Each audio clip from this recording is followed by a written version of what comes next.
नमस्कार, सुप्रभात। आप देख रहे हैं खबर दिल्ली और समय हो चला है दिल्ली की 25 बड़ी खबरों को जानने का। इससे पहले यदि आप वीडियो को लाइक नहीं किए हैं तो लाइक कर दीजिए और चैनल को सब्सक्राइब कर लीजिए। तो आइए एक नजर डालते हैं 25 बड़ी खबरों पर फटाफट अंदाज में। दिल्ली में सीधे गोदामों से एलपीजी सिलेंडर बिक्री पर रोक, उल्लंघन पर होगी कड़ी कार्रवाई। दिल्ली सरकार ने गैस गोदामों से सीधे सिलेंडर बेचने पर पूर्ण प्रतिबंध लगा दिया है।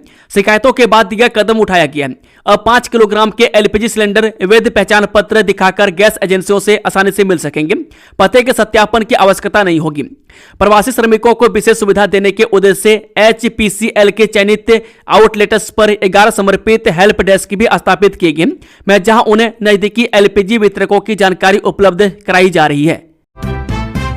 नई दिल्ली रेलवे स्टेशन पर मिलेंगी एयरपोर्ट जैसी सुविधाएं, क्यूआर कोड से होंगी एंट्री, 1500 एआई कैमरे रखेंगे नजर। नई दिल्ली रेलवे स्टेशन का पुनर्विकास कार्य शुरू हो गया, जहां एयरपोर्ट जैसी आधुनिक सुविधाएं मिलेंगी। सुरक्षा और भीड़ प्रबंधन के लिए 1500 एआई आधारित सीसीटीवी कैमरे लगाए जाएंगे। कर्मचारियों और वेंडरों को क्यूआर कोड वाले पहचान पत्र मिलेंगे, जबकि यात्रियों को क्यूआर कोड आधारित टिकट से ही स्टेशन में प्रवेश मिलेगा। दिल्ली में डोर टू डोर सर्वे से होगी प्रॉपर्टी टैक्स बकायेदारों की पहचान, एमसीडी ने बनाया मास्टर प्लान। एमसीडी दिल्ली में संपत्ति कर राजस्व बढ़ाने के लिए बकायेदारों की पहचान हेतु घर घर सर्वेक्षण करेगी। इस व्यापक योजना में अनाधिकृत और नियोजित कॉलोनियां शामिल होंगी। 2004 से बकाया कर वसूलने के लिए ड्रोन और 3D मैपिंग का भी उपयोग किया जाएगा। रिपोर्ट के अनुसार निगम ने संपत्ति कर से राजस्व बढ़ाने के लिए 2 तरह की कार्य योजना तैयार की है। इसमें एक कार्य योजना दीर्घकालिक है, जबकि एक तत्कालिक है। दीर्घकालिक योजना के तहत एमसीडी बकायेदारों की पहचान के लिए डोर टू डोर यानी कि घर घर सर्वे के साथ ही ड्रोन सर्वे, एरियल व्यू सर्वे, 3D मैपिंग की जाएगी। इस दौरान बकायेदारों की पहचान होगी। उसके डाटा की समीक्षा करके बकायेदारों को नोटिस भेजे जाएंगे।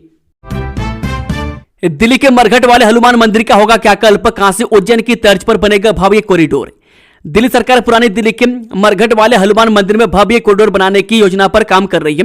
काशी विश्वनाथ धाम और महाकाल लोक की तर्ज पर बनने वाले इस कॉरिडोर का उद्देश्य भक्तों की बढ़ती संख्या को देखते हुए मंदिर परिसर को आधुनिक सुविधाओं से लैस करना है।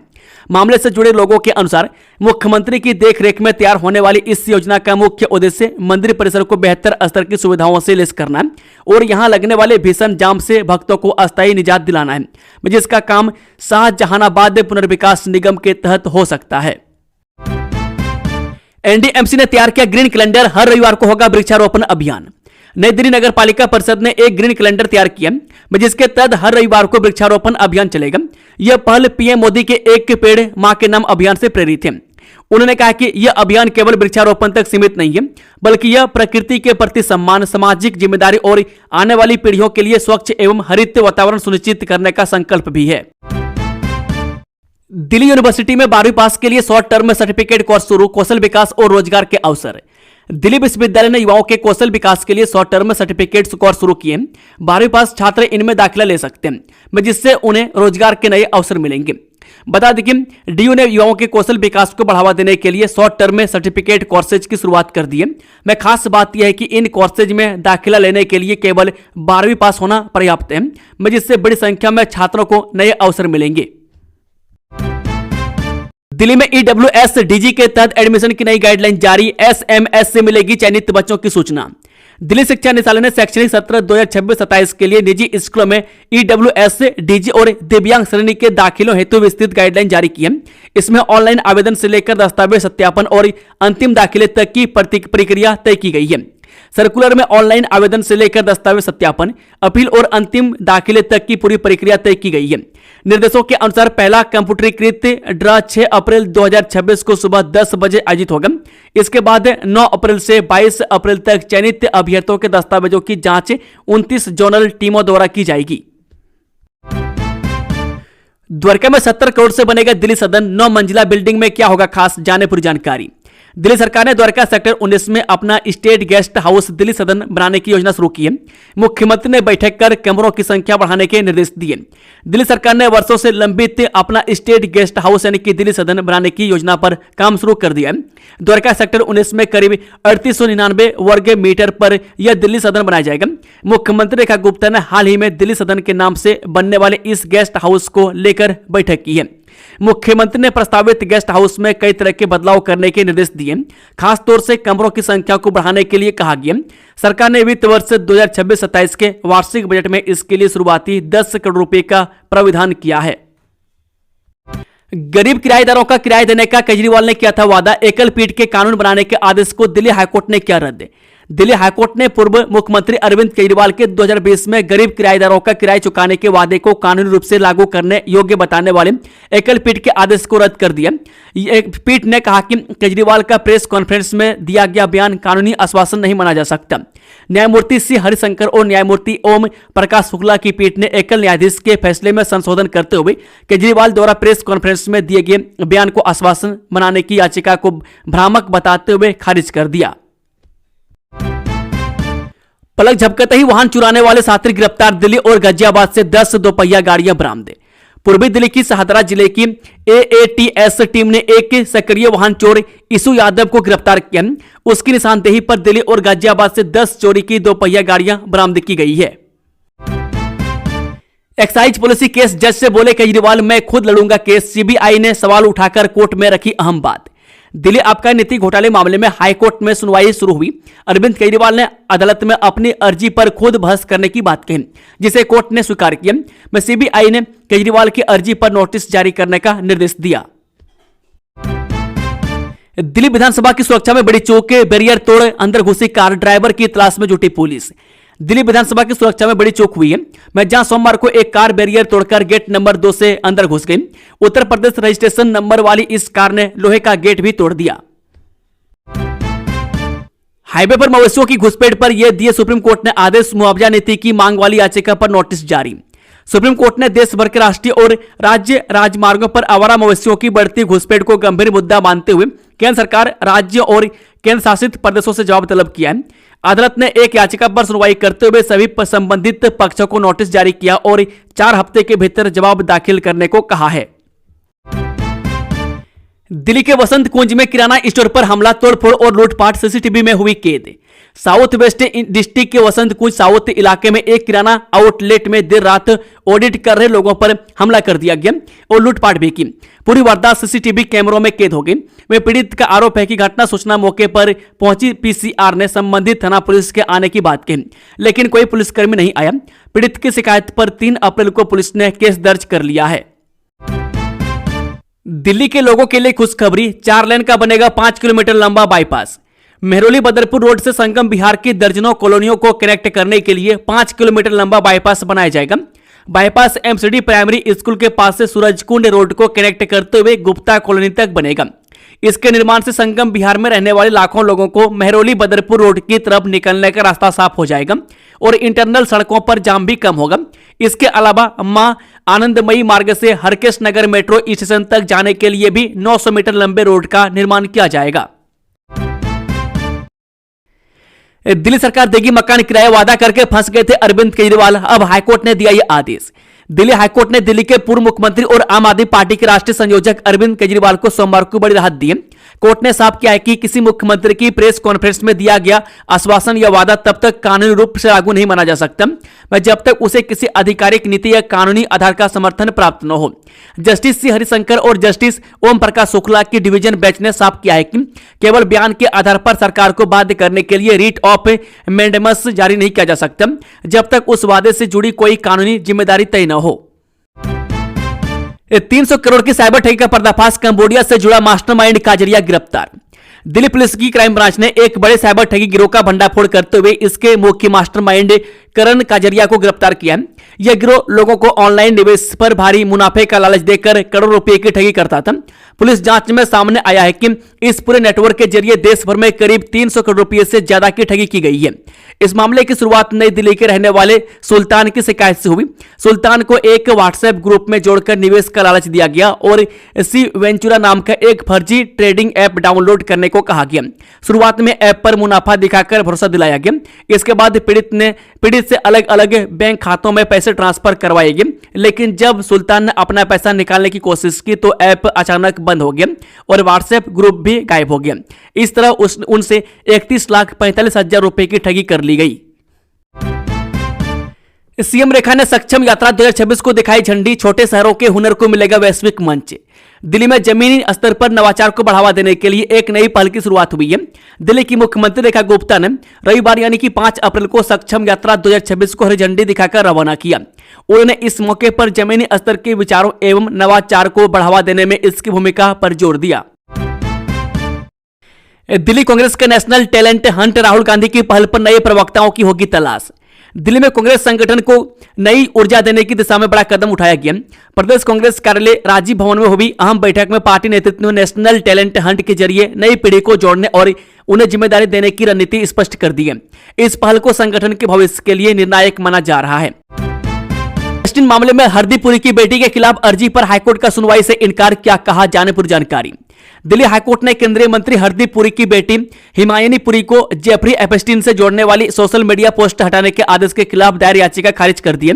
अदालत ने याचिकाकर्ता कुणाल शुक्ला को अपनी बात सिंगल बेंच के सामने रखने का निर्देश देते हुए मामले की सुनवाई टाल दी है। इससे पहले सिंगल बेंच ने इन पोस्ट को हटाने का आदेश दिया था, जिसे सामाजिक कार्यकर्ता कुणाल शुक्ला ने चुनौती दी थी। हाईकोर्ट ने शुक्ला की अपील ठुकराते हुए उन्हें वापस सिंगल बेंच के पास जाने का निर्देश दिया है। हिमायनी पुरी ने इसे अपनी छवि खराब करने की साजिश बताते हुए 10 करोड़ रुपए के हर्जाने की मांग की है। 8 अप्रैल को दिल्ली के इन रास्तों पर जाने से बचें, आईपीएल मैच से पहले एडवाइजरी जारी। सेंट्रल दिल्ली में 8 अप्रैल को अरुण जेटली स्टेडियम में इंडियन प्रीमियर लीग यानी कि आईपीएल के मैच की वजह से ट्रैफिक प्रभावित रहेगा। दिल्ली ट्रैफिक पुलिस ने एडवाइजरी जारी कर वाहन चालकों को डायवर्जन और प्रतिबंध की जानकारी दी है। यह मैच दिल्ली कैपिटल्स और गुजरात टाइटंस के बीच शाम 7 बजे से रात 10:30 बजे तक खेला जाएगा। एडवाइजरी में कहा गया है कि स्टेडियम के आसपास के प्रमुख मार्गों पर दोपहर 12 बजे से आधी रात तक ट्रैफिक जाम रहने की आशंका है। एडवाइजरी में कहा गया है कि ट्रैफिक को देखते हुए दिन के दौरान बहादुर शाह जफर मार्ग और JLN मार्ग पर मार्ग परिवर्तन और प्रतिबंध लगाए जा सकते हैं। दिल्ली में 2 युवकों ने मकान में लगाई आग, सीसीटीवी में कैद हुई करतूत, FIR दर्ज। दिल्ली के आदर्श नगर से एक हैरान कर देने वाला मामला सामने आया है। यहां 2 अज्ञात युवकों ने एक मकान पर आग लगाने की कोशिश की। घटना का वीडियो पास में लगे एक सीसीटीवी कैमरा में रिकॉर्ड हो गया। पुलिस ने इस मामले में FIR दर्ज जांच शुरू कर दी। घटना के बाद इलाके में डर का माहौल है। 7 अप्रैल को सभी स्कूलों में लगाए जाएंगे टिटनेस और डिप्थीरिया के टीके। 10 और 16 साल के बच्चों का होगा टीकाकरण। विश्व स्वास्थ्य दिवस के अवसर पर 7 अप्रैल को दिल्ली के स्कूलों में टिटनेस और वयस्क डिप्थीरिया टीकाकरण शिविरों का आयोजन किया जाएगा। इसके लिए दिल्ली सरकार के परिवार कल्याण निदेशालय की ओर से सभी 10 और 16 वर्ष के बच्चों के लिए टिटनेस और वयस्क डिप्थीरिया के टीके लगवाने के निर्देश दिए गए हैं। यह पहल यूनिवर्सल इम्यूनाइजेशन प्रोग्राम के तहत राष्ट्रीय टीकाकरण कार्यक्रम यानी कि NIS का एक हिस्सा है। राज्य टीकाकरण अधिकारी डॉक्टर पुनीत जेटली की ओर से इसके लिए आदेश जारी किया गया। आदेश में कहा गया है कि स्कूल प्रणाली के माध्यम से किशोरों तक पहुंचने के रणनीतिक लाभ को देखते हुए इस टीकाकरण को नियमित स्कूल स्वास्थ्य कार्यक्रम में शामिल करने से कवरेज दर में काफी सुधार होगा और इन जानलेवा बीमारियों के खिलाफ रोग प्रतिरोधक क्षमता मजबूत होगी। बंगाल चुनाव के लिए बीजेपी ने जारी की स्टार प्रचारकों की लिस्ट। सीएम रेखा गुप्ता और सांसद मनोज तिवारी को भी मिली जिम्मेदारी। भारतीय जनता पार्टी ने पश्चिम बंगाल विधानसभा चुनाव के लिए अपने स्टार प्रचारकों की सूची जारी कर दी है। इस सूची में दिल्ली की मुख्यमंत्री रेखा गुप्ता और उत्तर पूर्वी दिल्ली को लोकसभा सीट से सांसद मनोज तिवारी को भी जगह दी गई है। ऐसे में आगामी दिनों में सीएम रेखा गुप्ता और सांसद मनोज तिवारी पश्चिम बंगाल में चुनाव प्रचार करते हुए नजर आएंगे। पिंक कार्ड पर 1 घंटे गैप का सच, जमीनी पड़ताल में दावा निकला भ्रम, बिना रुकावट जारी है मुफ्त सफर। राजधानी दिल्ली में महिलाओं के लिए शुरू की गई मुफ्त बस यात्रा योजना के तहत बनाए जा रहे पिंक कार्ड को लेकर इन दिनों एक नया भ्रम तेजी से फैल रहा है। सोशल मीडिया पर यह दावा किया जा रहा है कि एक बार बस में पिंक कार्ड से सफर करने के बाद दूसरी बस में चढ़ने के लिए कम से कम 1 घंटे का अंतर चाहिए। इस दावे ने महिलाओं के बीच असमंजस की स्थिति पैदा कर दी है। हालांकि जमीनी हकीकत इससे बिल्कुल अलग नजर आई। इस दावे की सच्चाई जानने के लिए ईटीवी भारत की टीम ने अलग अलग बस स्टैंडों पर पहुंचकर महिला यात्रियों व दिल्ली ट्रांसपोर्ट कॉर्पोरेशन यानी कि DTC के कंडक्टरों से बातचीत की। पड़ताल में सामने आया कि 1 घंटे की गैप जैसी कोई बाध्यता लागू नहीं है। अब बचे सिर्फ 8 दिन, जाने पूरा रूट, टोल टैक्स और खास बातें। आखिरकार दिल्ली देहरादून एक्सप्रेसवे का इंतजार खत्म होने वाला है। अगले हफ्ते मंगलवार यानी कि 14 अप्रैल को इस महत्वाकांक्षी सड़क परियोजना का उद्घाटन होने जा रहा है। मैं देश की राजधानी दिल्ली और उत्तराखंड की राजधानी देहरादून के बीच बना दिल्ली देहरादून इकोनॉमिक कॉरिडोर दोनों शहरों की दूरी को कम करने के लिए बनाया गया। प्रधानमंत्री नरेंद्र मोदी 14 नवंबर को इसका उद्घाटन करेंगे। दिल्ली देहरादून इकोनॉमिक कॉरिडोर के खुल जाने से दोनों शहरों के बीच की दूरी सिर्फ 210 किलोमीटर रह जाएगी। इस दूरी को मात्र 2.5 घंटे में तय किया जा सकेगा। आईएसआई के हथियार तस्करी नेटवर्क का पर्दाफाश, क्राइम ब्रांच ने दबोचे 2 ऑपरेटर। पाक, थाईलैंड, नेपाल के रास्ते आता गोला बारूद। अंतर्राष्ट्रीय हथियार तस्करी और आतंकी मॉड्यूल के खिलाफ बड़ी कार्रवाई करते हुए दिल्ली पुलिस से क्राइम ब्रांच ने 2 और अहम आरोपियों को गिरफ्तार किया है। इस पूरे नेटवर्क के तार पाकिस्तान की खुफिया एजेंसी आईएसआई से जुड़े हुए बताए जा रहे हैं, जिसका मकसद भारत में अशांति फैलाना था। पुलिस ने इमरान उम्र 37 वर्ष और मोहम्मद कमरान उम्र 27 वर्ष नाम के 2 आरोपियों को गिरफ्तार किया है, जो इस अंतर्राष्ट्रीय हथियार तस्करी और आतंकी नेटवर्क के मुख्य सप्लायर के रूप में काम कर रहे थे। दोनों को 2 अप्रैल 2026 को आईजीआई एयरपोर्ट पर लुक आउट सर्कुलर के आधार पर हिरासत में लिया गया, जिसके बाद पूछताछ के बाद उन्हें इस केस में औपचारिक रूप से गिरफ्तार कर लिया गया। एयरपोर्ट वाली फील एडवांस सुविधाएं, बदले जा रही नई दिल्ली रेलवे स्टेशन की सूरत, फोटो देख कहेंगे मजा आ गया। नई दिल्ली रेलवे स्टेशन का स्वरूप आने वाले समय में पूरी तरह बदला नजर आएगा। स्टेशनों के पुनर्विकास के तहत इसको एयरपोर्ट की तरह बनाने की तैयारी है, यानी भविष्य में आपको यहां पर एलिवेटेड रोड, ऊंची बिल्डिंग, कॉन्कोर्स और सबवे की व्यवस्था देखने को मिलेगी। जानकारी के अनुसार पुनर्विकास के तहत नई दिल्ली रेलवे स्टेशन का बड़े स्तर पर विस्तार होगा। इसके तहत रेलवे स्टेशन का क्षेत्र वर्तमान के 17,274 से बढ़कर 1,09,040 वर्ग मीटर का हो जाएगा। इसमें पार्किंग क्षमता भी 373 से बढ़कर 2100 ECS और यात्री क्षमता में वृद्धि 4,50,000 से बढ़कर 7 लाख प्रतिदिन हो जाएगी। दिल्ली मुंबई में टॉ कार से बम ब्लास्ट का था प्लान, 2 आतंकी गिरफ्तार। आईएसआईएस से प्रभावित 4 से 5 नाबालिग रडार पर। देश के आर्थिक राजधानी मुंबई और राष्ट्रीय राजधानी दिल्ली को दहराने की साजिश को सुरक्षा एजेंसियों ने समय रहते नाकाम कर दिया है। दिल्ली पुलिस स्पेशल सेल और मुंबई एटीएस के संयुक्त ऑपरेशन में 2 संदिग्ध आतंकियों को गिरफ्तार किया गया, जो टॉय कार बम के जरिए बड़े हमले की योजना बना रहे थे। शुरुआती जांच में सामने आया है कि दोनों कट्टरपंथी संगठनों ने आईएसआईएस और जैश-ए मोहम्मद के संपर्क में थे और ऑनलाइन माध्यम से उन्हें उकसाया गया था।